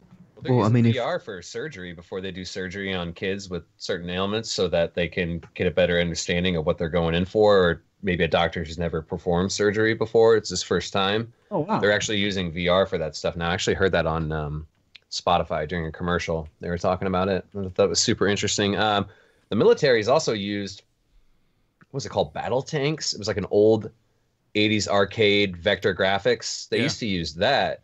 And then that led to the whole myth of Polybius and that there was like the whole mind control machine, video game machine. That's a completely different topic, but it kind of led into that because they did have the federal seal on the federal seal when you booted up the game, so that they had used that tanks arcade machine for training. Yeah. I mean, I heard Polybius was used to turn the frogs gay, but that's just an urban rumor. According to Alex Jones, 100%. They also used Full Spectrum Warrior on Xbox. They used Tactical Iraqi on PC. There you go, Gary. Tactical Iraqi. Yeah, they used America's Army on PC and Xbox and Virtual Battle Space for training in the Army. So it's been going on for a long time. Let's just pause the podcast. Is Tactical Iraqi on Steam? Because that's on my wish list right now. Find out. It might be. Tactical Iraqi. Hey, you got to watch out, man. That jihad might come through and get you, Gary. So tactical. Shit. Talking about putting things on my wish list, the next topic is actually it's not the next topic, is it? I've jumped straight ahead onto something. Maybe we should make it the next topic and then come back to Destiny. Sure. I had a bit of PC troubles this week, actually. Yes. I was meant to be doing a raid, and Gary downloaded a virus and fucked everything. Prevented them from doing the raid with us. So I wake up. All right, here's the story. Tell us, Willie. Tell us what happened. Gather closely. I wake up on, we get done doing trials on Friday, and Gary's like, hey, I still haven't done a raid completion yet. I've jumped in. I have yet to do it, and I really need to do it on PC. I'd like to get that under my belt. Let's get a team together. To which Briar says, no problem. We can get a team together. We can get this done no problem in a couple hours. Let's set a time. We set a time. I wake up Saturday excited to do this raid. Excited. I wake up. I woke up so early. It was the first thought into my mind when I woke up. Raid day. Can't wait. Raid day. And, I'm getting in. I'm getting my coffee. I'm chilling. I'm booting up the PC. And I'm like, yo, what's good? We still on for the raid today? Briar's like, absolutely. And Gary breaks the news that his computer basically took a shit on him. So we're here to guess what Gary downloaded that made him crash his PC, that made him ultimately fuck the raid, which never happened. I think we all have had an insight into Gary's perversions. Mm-hmm. My inner demons, my sinful nature. And I think it'd be fun to try and guess what Gary downloaded. That was, frankly, a step above what he normally is downloading. We went into some shady territory here. That got him a virus. So I'm going to be honest with you. It was. We're not going to spoil the surprise for everyone. Don't tell us. We want to guess. You can tell us. It ruins the illusion. I'm gonna give you some guiding clues that it wasn't available on the light net. It was definitely on the dark net of torrents. So if you step into the dark web of torrents, you're kind of hitting slightly warmer to home there. But no, I again, I'm gonna sort of talk through my process there. I turned the computer off, thinking maybe we just need to restart this computer. When I turned it back on, my God, I have not seen spyware or advertisements for Russian brides in that many places on my computer in a long time. I couldn't search a video without getting numerous webcams come up. I had a charming Nigerian chap ask me about a bank account that he was looking to send money to from his dead uncle. It was a traumatic afternoon, I must say. But what have we got so far here? People looking at things.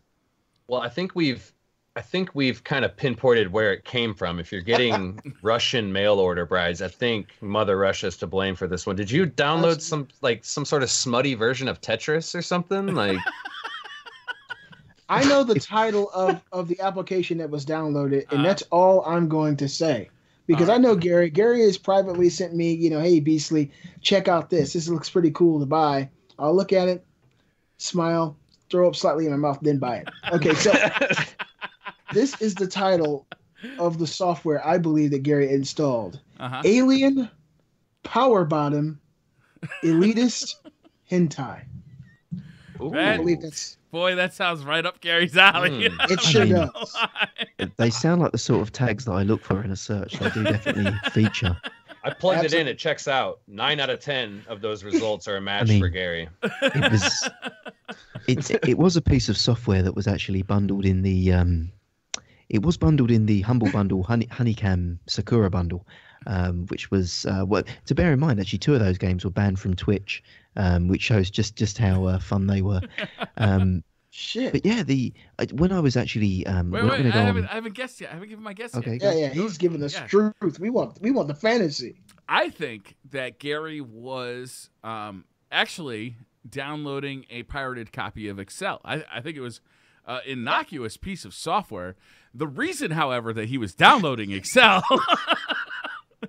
is he was trying to create a spreadsheet of all of the panty snapping simulators available for the PS Vita and their availability on Amazon or Gumtree or wherever your favorite online shop may be, because he really wants to get that complete collection. And unfortunately, it wasn't the actual panty software that got him.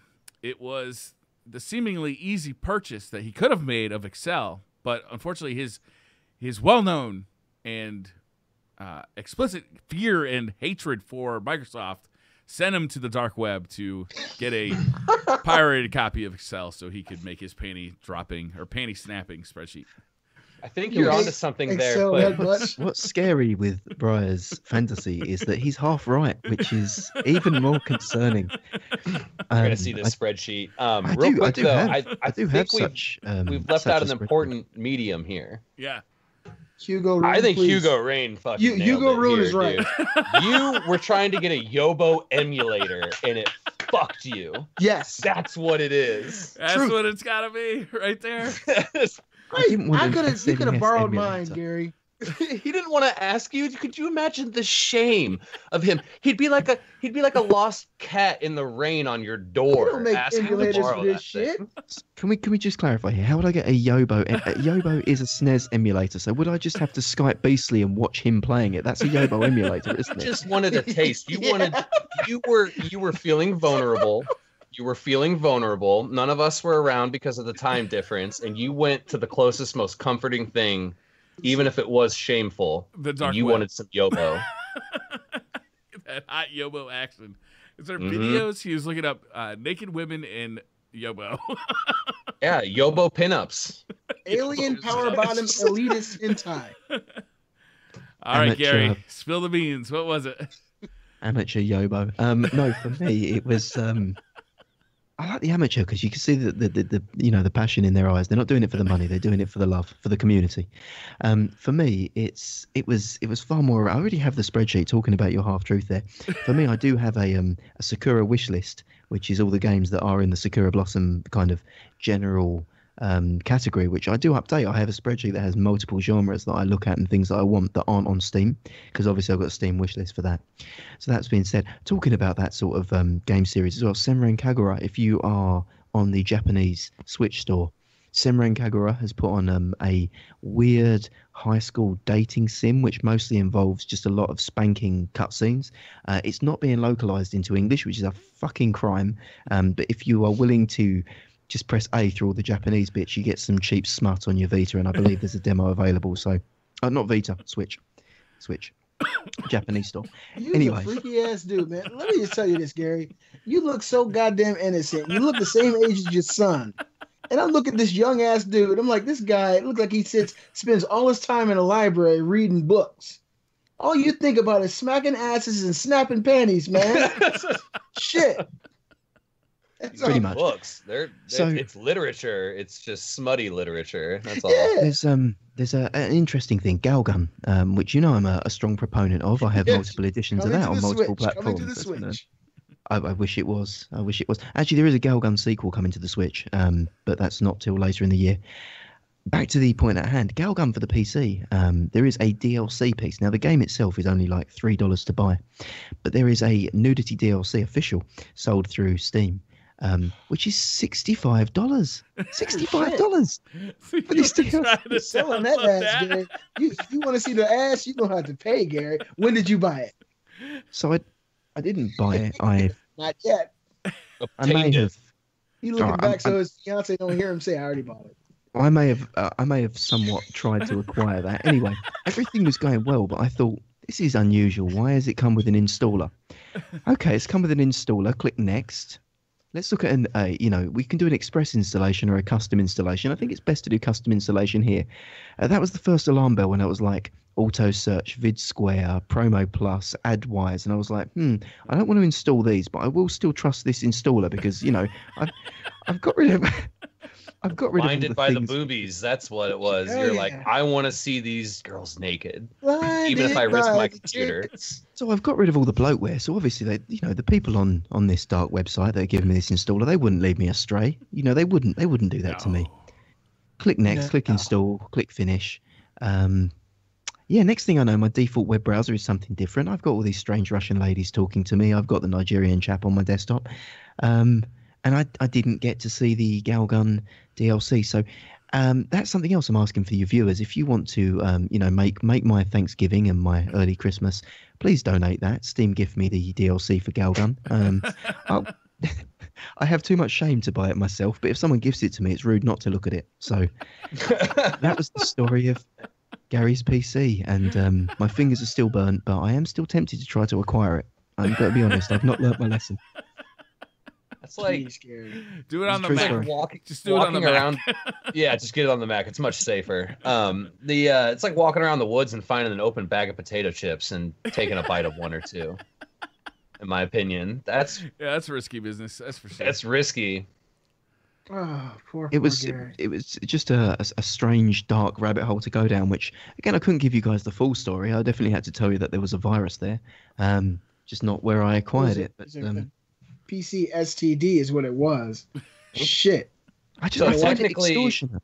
So technically, it kind of was hentai-esque. So Briar was right. Right. I find it extortionate that a game that is currently $8 on Steam for the game has got a $80 DLC for the Pheromone Z item, which makes clothing invisible. I'm looking at it right now. I'm sorry, guys. I'm looking right now. It's a true story. I'm looking, Gary. I'm right here with you. Shit. I need to do some research. 80% off. Maybe I should buy Galgun 80% off for the game. But if you want the nudity, you have to pay $80 additional. I ain't buying that shit and breaking my computer.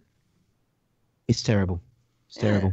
It's the epitome of pay to win. I'm not happy. What are you winning, Gary? What are you winning? I just have to know.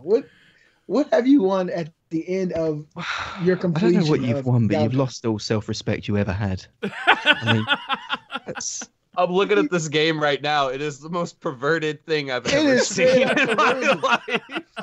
I got 3 daughters. I can't even play this shit. That's banned off of Twitch. Is that true? Is that game is banned off Twitch? Oh, I guarantee. No, this one isn't banned off of Twitch. But the ones that came with it were Galgun's not as bad as Honeycomb Honeycam Studio.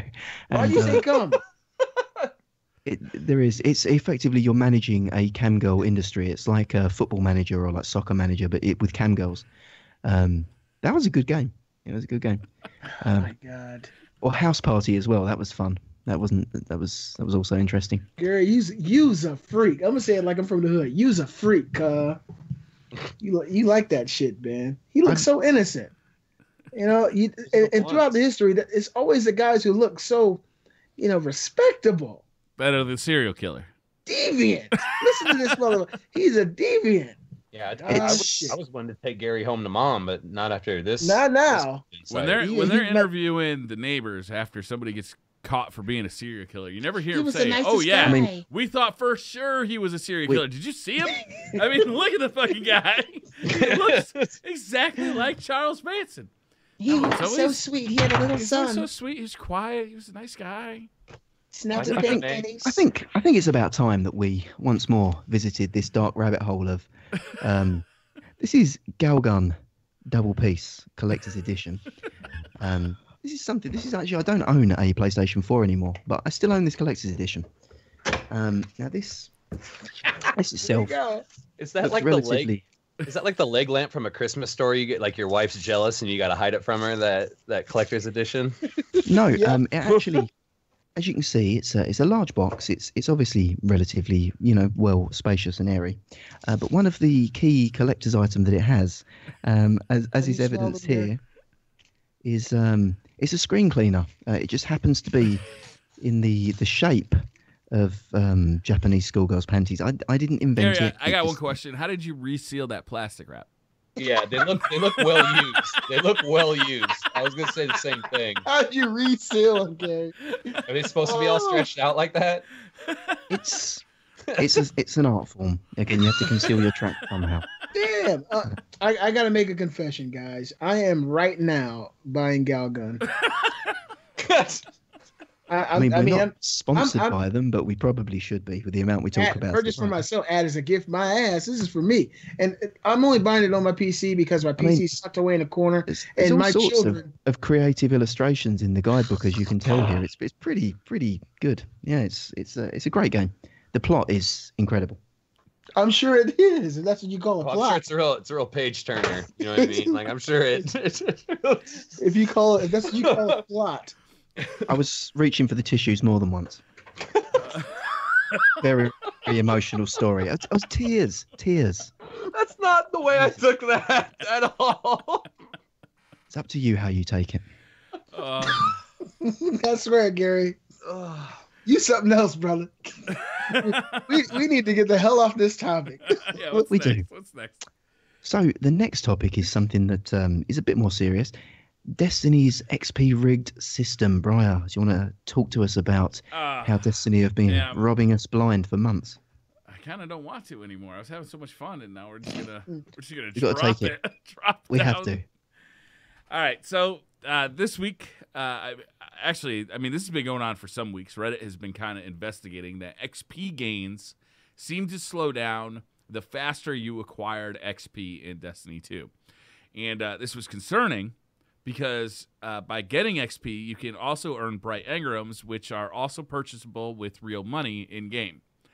And the deal here is that when you're doing things that give you XP at a relatively slow rate, like Crucible or Raids, your XP, whatever it displays for a number, is actually how much XP you're getting.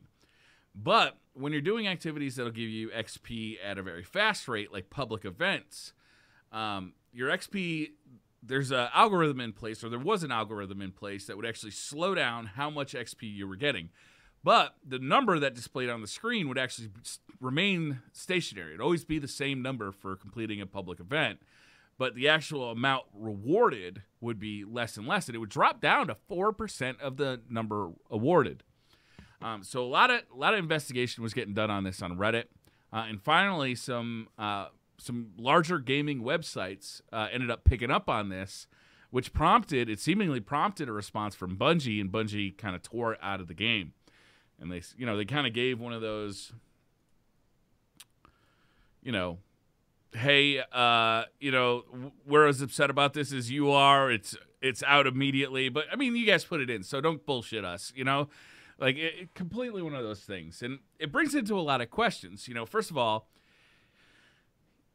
would they have kept doing it if they'd gotten away with it? I think the answer is obvious. They would have kept doing it because it ends up making them money, right? Is the fewer free packages you get, especially toward the end of a DLC, the more likely you are to buy some of those bright engrams to try and get those things that are going away. Mm-hmm. Things like emotes, ships, sparrows, ghost shells, even some of the special armor.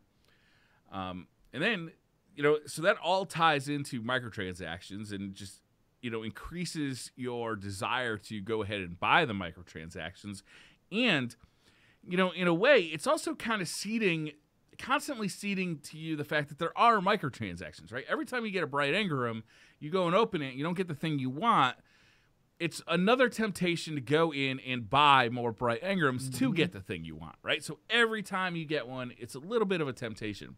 And then there's also things that you actually get in bright engrams called fire team medallions that are supposed to give you extra XP when you pop them with a fire team that in this algorithm were basically seemingly worthless. And there was this whole Pop-Tarts promotion where they were selling Pop-Tarts with the expectation that if you bought Pop-Tarts, you used the code in game, that you would get double XP, which was then being throttled by this algorithm inside Destiny 2. Oh, that's so fucked. Isn't that fucked? So we're getting double the throttled XP. Yeah. So they weren't the XP. I guess before we get into talking about our thoughts on that part there, the Pop-Tarts and the fire team medallions, they weren't actually lying, were they? It's just whether or not the value of them was where they said they were. You're still getting double the XP. Correct. But double the XP of the whatever the much lower rate. Throttled, yeah, you're getting double throttled. But like before, like going back to the fire team medallion, it also does supposedly give you increased chance of loot drops. I don't know how fucked. I don't know how fucked that is, but like I've definitely noticed that when me and somebody else on my fire team has got one popped, we generally seem to see more legendaries and exotics and things like that. But yeah, this kind of burnt my ass a little bit because I mean I definitely invested into the whole Pop-Tarts thing, like anything with Destiny on it, like I was all about it. But the underlining issue here is that when the current state of Destiny 2,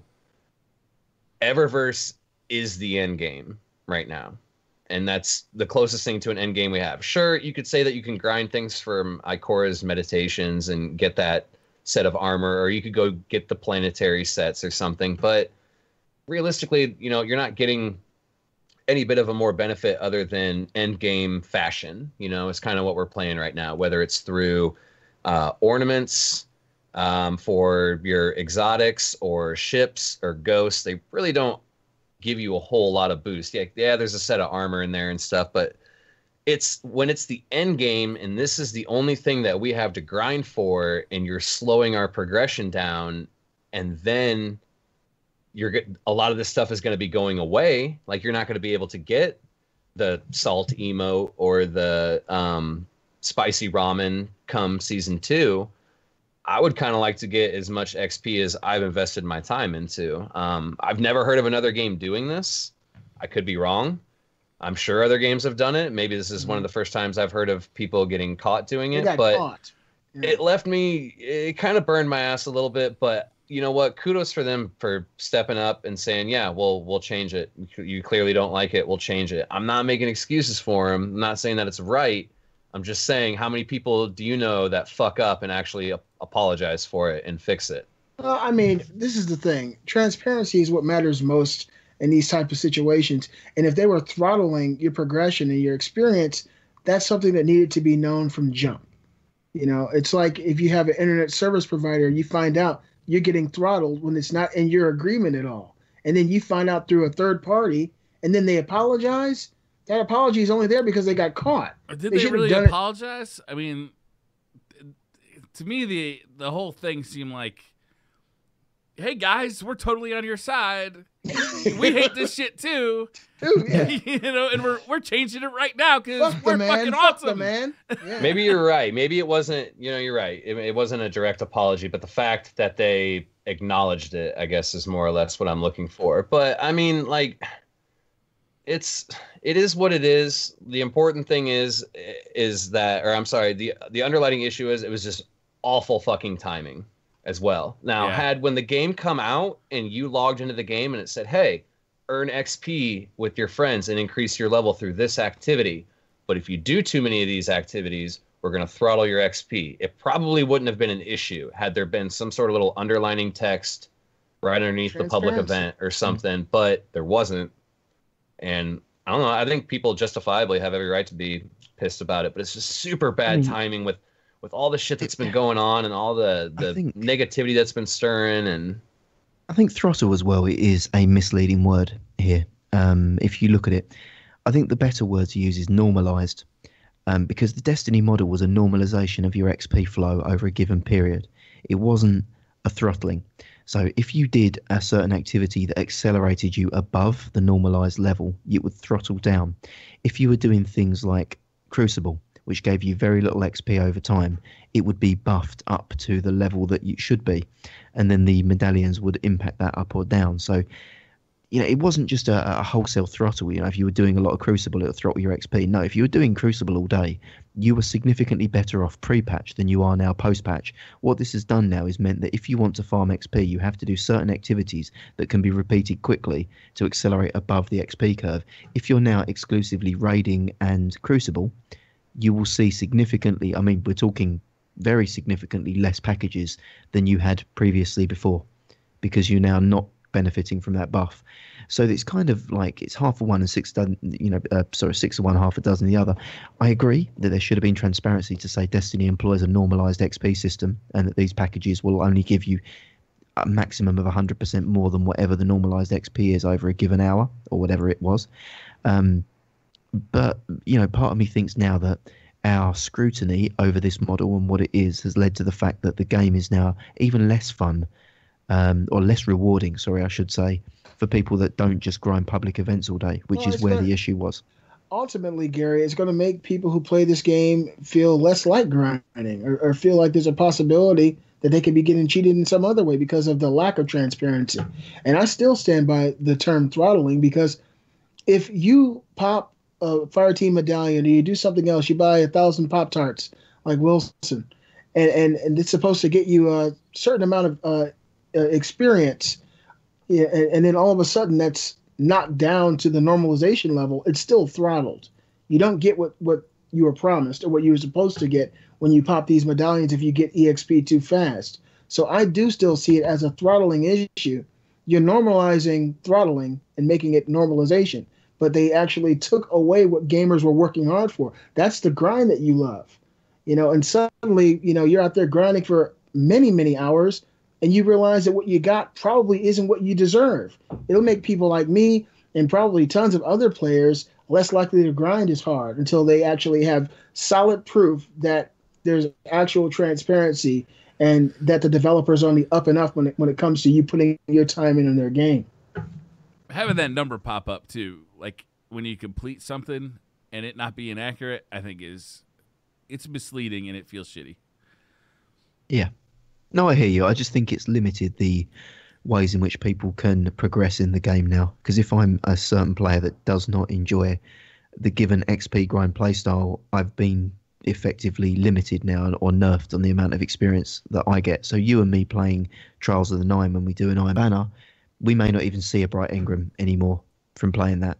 It's just how it is now because of how slow the XP gain is. That's interesting. You know, because it was like that someone said in the chat there, if you read the full Reddit article, they evidenced that Crucible matches were getting 120% XP bonus.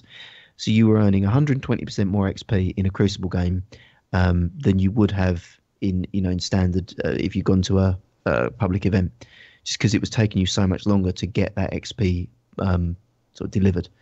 So yeah, I mean, it's benefiting us in some ways, and it's not in the other.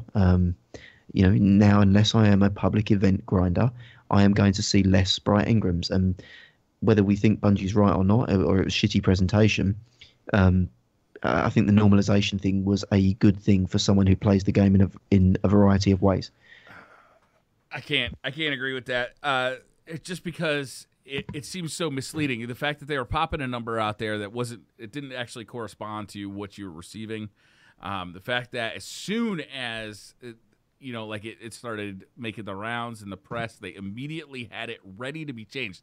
We're talking about a company that takes months or years to change things about their game, but as soon as this thing hit the newswire, they're like, it was like a switch with somebody's finger waiting for people to figure it out, and they're just like, flip. Yeah, you tell the truth, though. You tell the truth, man. We're sorry. Yeah. Had him at gunpoint. Absolutely true, man. Like, literally. I hear you, but do you think they're going to sell more or less microtransactions now? Because if you physically can't get bright engrams without doing public events, do you think some people are just going to think, oh, fuck it, I'll buy it now because I never see a bright engram? I think the difference between 120% and 100% is a lot less than the difference between 4% and 100%. Yeah, that's a fair point. That's a fair point. I was just trying to counterbalance it in the fact that it wasn't. If it was exclusively throttled, I'd probably be as harsh as you guys have been, or as critical. Man, you better get off that devil's advocate bullshit and join the Revolver team. This shit ain't cool. I like slurping at the bungee bag sometimes. It's just, I'm not being an apologist for them. I'm just saying that there was some layers to this conversation. I think the response to it was incorrect. I think it raised a lot of questions. There's no excusing that, but we're beating a dead horse there. I just think if you look at the actual system that they'd implemented, I don't think it was as draconian. I feel like there was a spreadsheet that was circulated between Activision and Bungie where they said, okay, what's an acceptable level of time versus reward? So if we say that the average person, or any player, not the average player, but any player can earn a bright engram over X amount of hours, and we can give them one for free. Well, this is how much we value the purchase of silver, and it just gave them a very clean way to do that algorithm or that pricing structure because they could quantify the exact hours. That's what I think pisses everybody off is that it was this like secret little algorithm, and they weren't clear enough front about it. And then they had things like the Pop-Tart promotion and the Fire Team Medallion. And Jason in chat is talking about the Clarion Call, which we just had, which was an event that was supposed to be all about double XP. And, you realize that you were getting, 20% of the XP that was popping up on screen, or even 40% or half of the XP, and it down to 4%.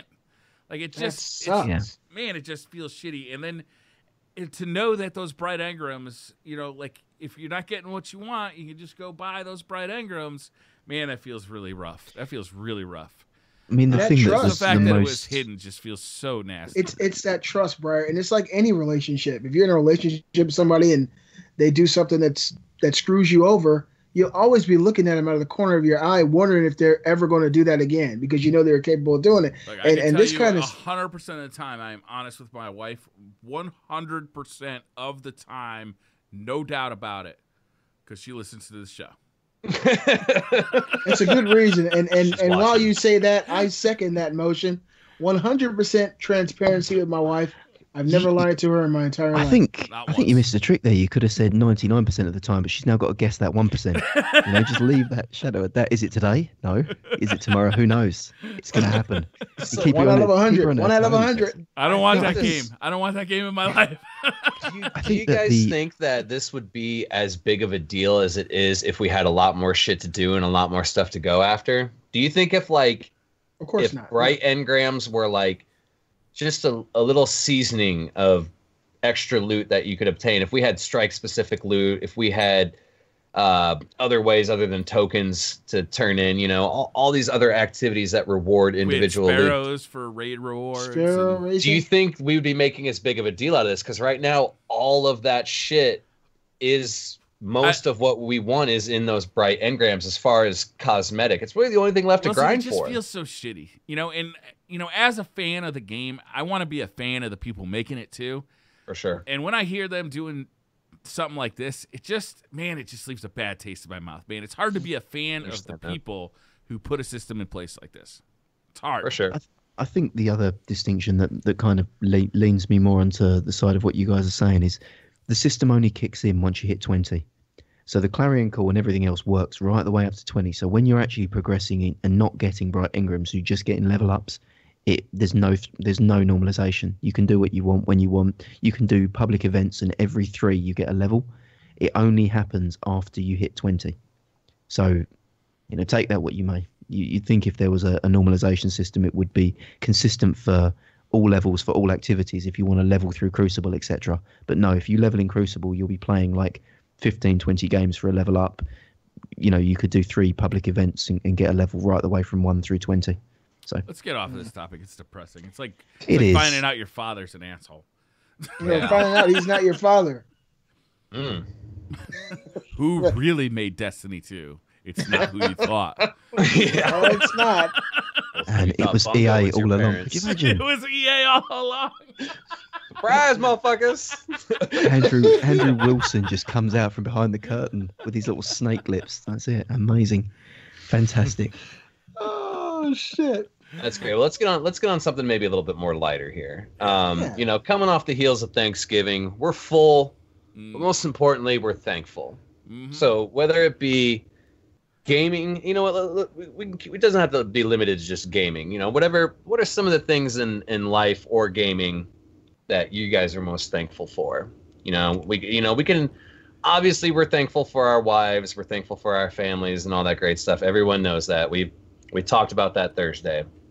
So I guess for me, something that I'm probably going to take this one from Gary, but I'm thankful for the option lately to go to PC gaming, man. Like it's completely opened up my eyes to this, just how different the games feel, how they could be played, and how much more enjoyable it is to me personally. I know it's not for everyone, but for me, PC gaming is a huge start.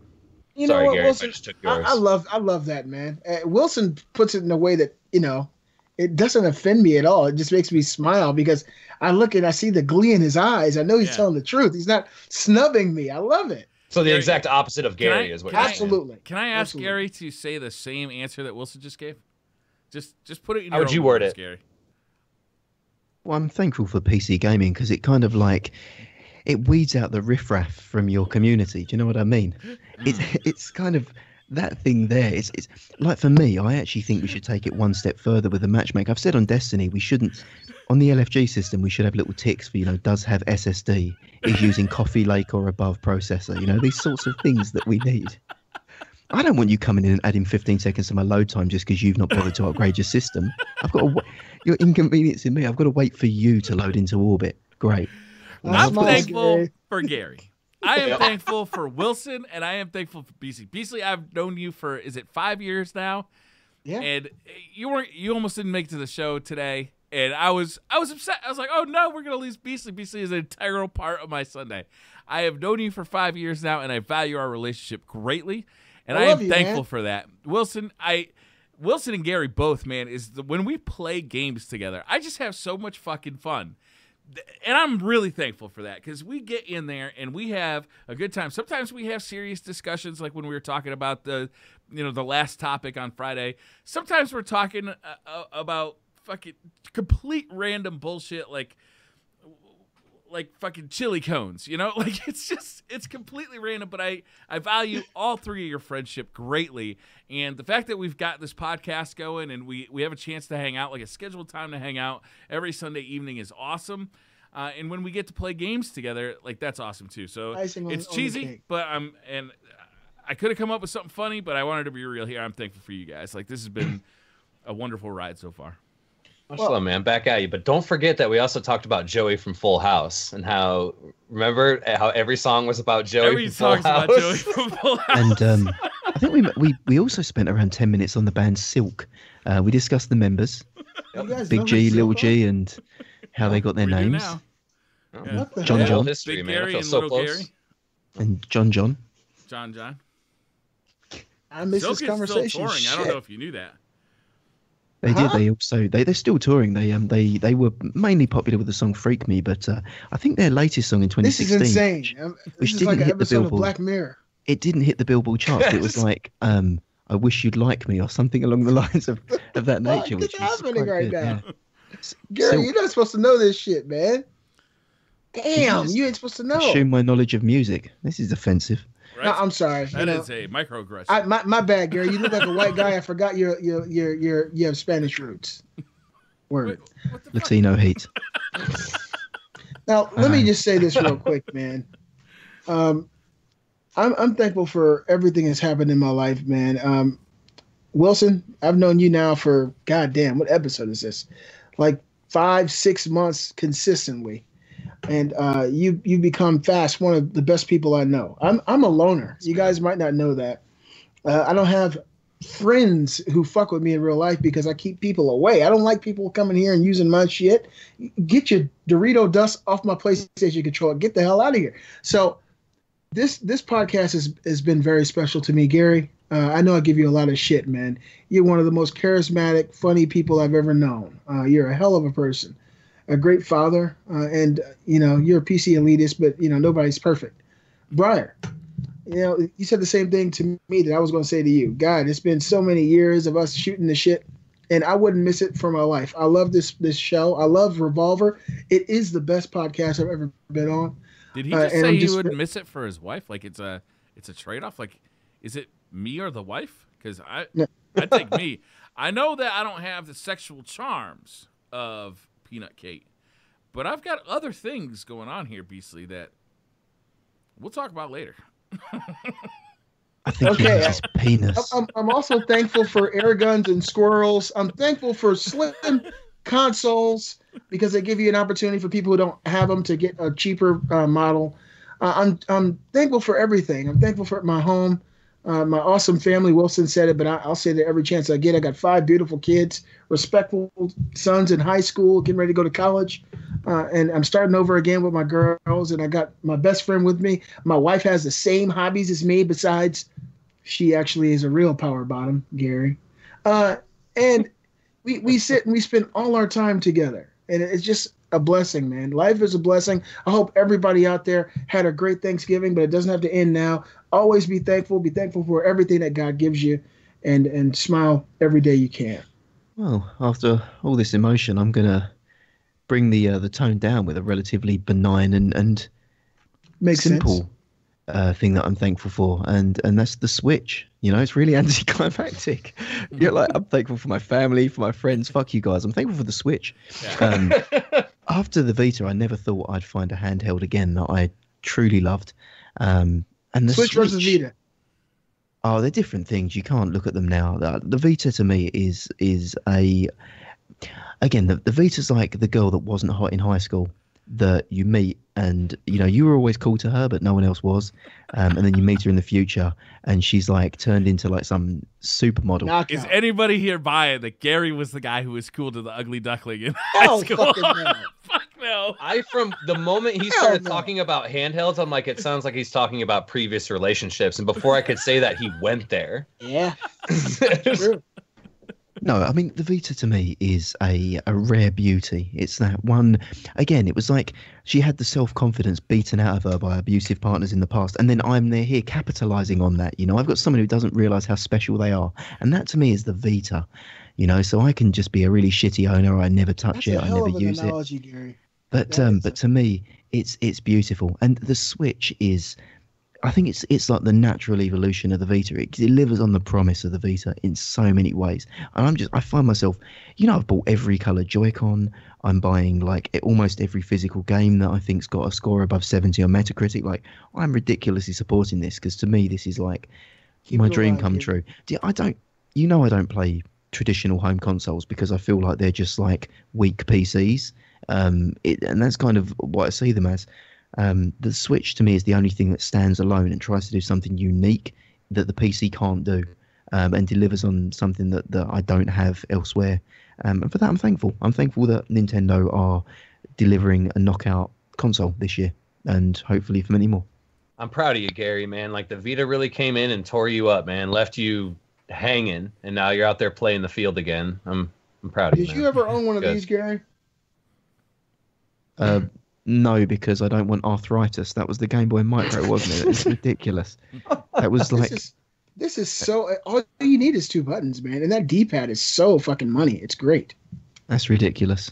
I wanted to add one more thing I'm thankful for, and that's our Bag of Dicks sponsorship. Sponsorship. Without a doubt.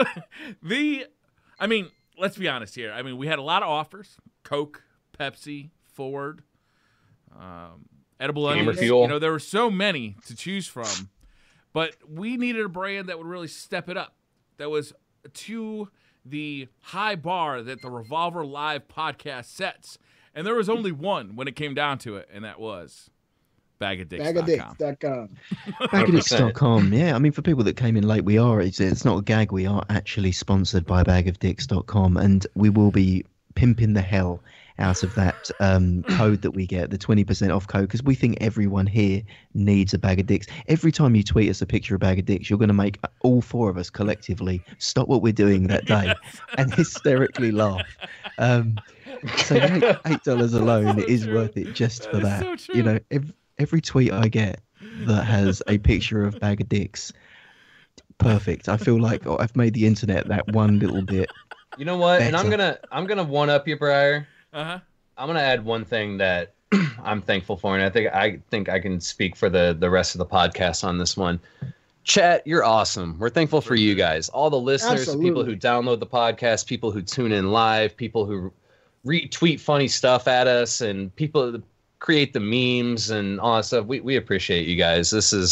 You guys are awesome. So we're thankful for you as well. Speaking of chat, they just alerted us that Bungie actually tweeted about 5 minutes ago about the XP situation. So Bungie actually said this: the Destiny 2 API has yet to be adjusted to reflect the recent in-game change to earned XP.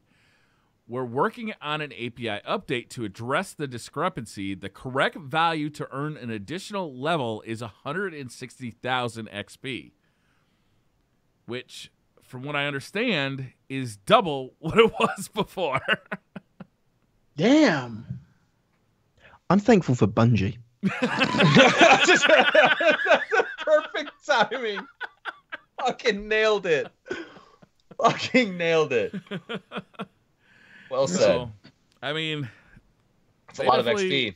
They definitely pulled an E8 right there. I mean, they said, okay, you want to earn it faster? Well, it's going to take twice as much to earn anything with it. Wow. But All there's right, what's good our next, next, on Wednesday. I don't have the That's- energy for this. That's the end of the topics, I believe, Briar. We got a few That's minutes. everything. We have got a few minutes. Do we want to promote anything else that we're doing in life, in love, in gaming, anything? What do we want to do? Actually, tomorrow I will be releasing. A lot of you guys watched me build a PC live on Twitch. That took about 4 hours. It was a lot of fun.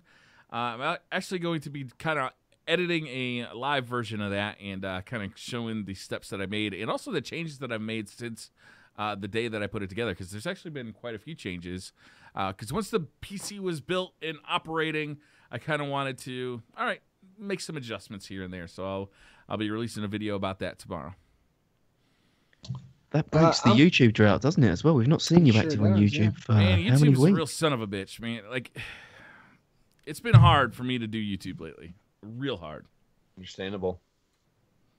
Good to see you back. Hard for YouTube You to see, do you see YouTube how many lately. videos I got, Briar. Kate was looking at them yesterday. She said, "You and Briar don't do YouTube anymore." I said, "I do 2 videos a week," and she said, "Well, Briar did too. He did 1 video a week." I was like, "Well, shit happens, man." You know what it is? I will is say, I could come up on Twitch, right, and I can have a blast for an 8-hour stream, and I'm talking to people, and I feel like every day I'm up on Twitch is, a successful day. I can make a YouTube video, and half the time it gets demonetized. The other half of the time, I lose 20 subscribers as soon as I hit the live button.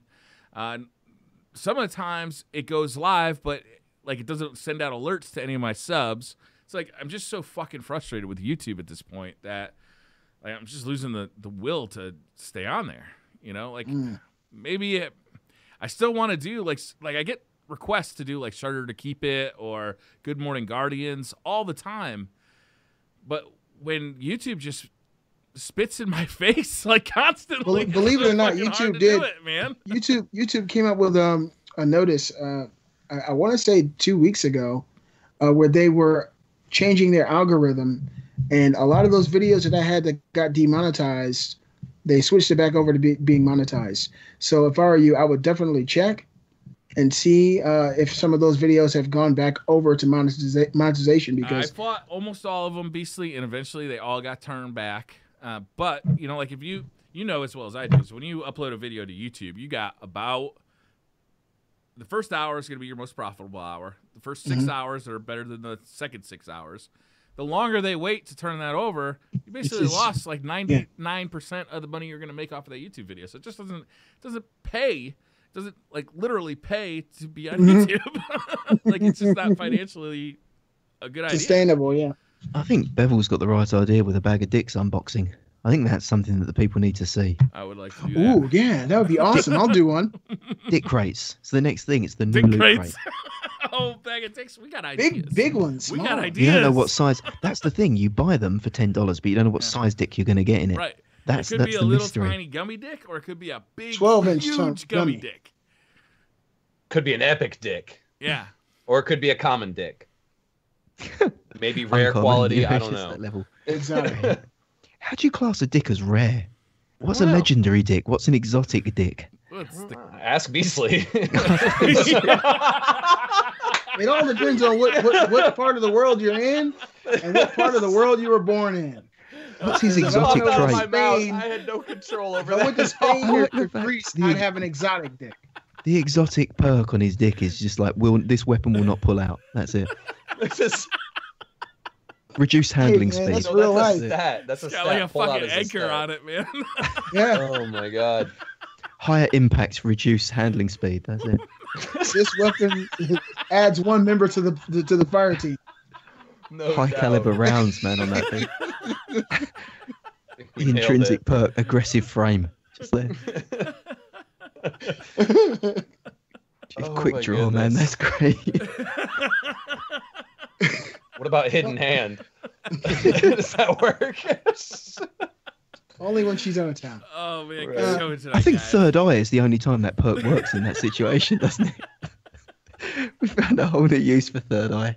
Fantastic. Fucking Man. Gary, I swear to God. Thank you, bagadicks.com, Yeah. for making the end of our show more epic than ever. I mean, it was just a match made in heaven. It Yes, was bound it to happen. Thank you, Gary, for making that happen, too. Thank That you, was Gary. amazing. You did a lot of hard work, Thank man. you, Bag of Dicks, so for answering my incessant emails. All right, guys, that's going to wrap this show up. Thank you so much for watching. We will see you next week.